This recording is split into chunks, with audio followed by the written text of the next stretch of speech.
Eto mga dudes, ang bagong Honda CBR 500 Single A. Walang binago sa makina, mabigat na motor pa rin. At mas magmamahal palalo ang presyo nito na tiyak na walang sawang ipagkukumpara lang ng iba sa mas murang motor.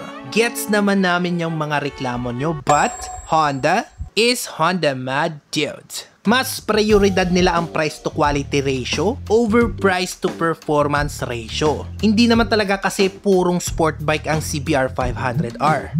Sport touring siya na ginawa mostly para ipang commute. Kaya hindi niya kailangan ng sandamukan na extra added features. But with the latest updated unit, nadagdagan naman siya ng extra added features na again, nasadyang iniligay lang talaga ni Honda para mas mapa-improve ang riding commuting experience. At ito nga yung naka 5-inch full color TFT display na siya with smartphone Bluetooth pairing connectivity that allows us to make use of their so-called turn-by-turn navigation na sinabayan din nila sa paglagay ng Honda Selectable Traction Control. It's the same HSTC na makikita mo sa lower displacement ni Honda na walang ibang selectable modes. How ironic sa pangalang HSTC ni Honda. Anyway, pera sa bagong features is of course yung bagong redesign. Etong nakikita nyong headlight dito mga dudes ay ang parehong mismong headlight na makikita nyo din sa CBR 650R.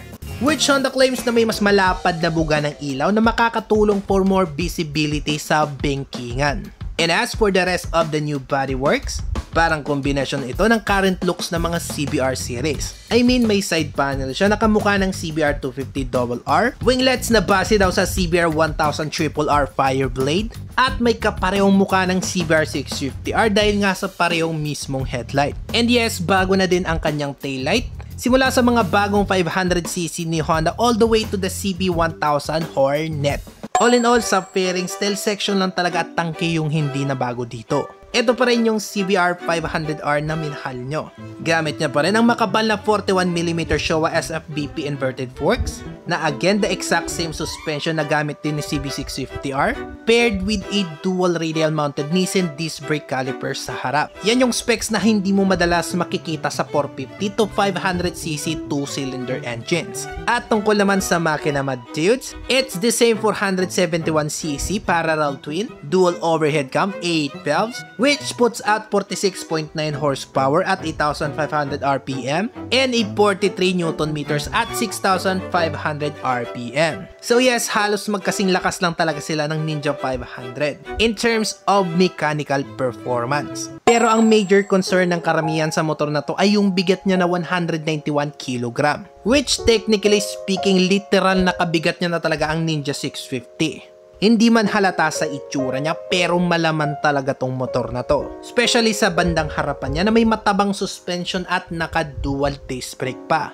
Ito yung iniiwasan ng Ninja 500 450SR and the RS 450. Yung unsprung weight sa harapang gulong na ayon sa ribat ng Honda, sinadya daw talaga nilang pabigatin ang harapang gulong nito para magkaroon ng mas pantay na tire and surface traction in combination with the better suspension and braking components. Magandang pang-kontra sana to sa pare-parehong in-offer sa atin around this segment. And of course, this kind of quality comes with a price. Ang huling presyo ng CBR 500R previous model Madrid is around 389,000 pesos. Sigurado close to 400,000 pesos na magiging potential na presyo ng bagong unit. Maliwanag naman siguro na hindi talaga siya budget friendly or kasing exciting ng ibang motor around this price range. Ang potential target consumer talaga nito Madids ay yung mga taong meron talagang pambili at hindi nagtitipid sa quality at personal riding preference na gusto nila.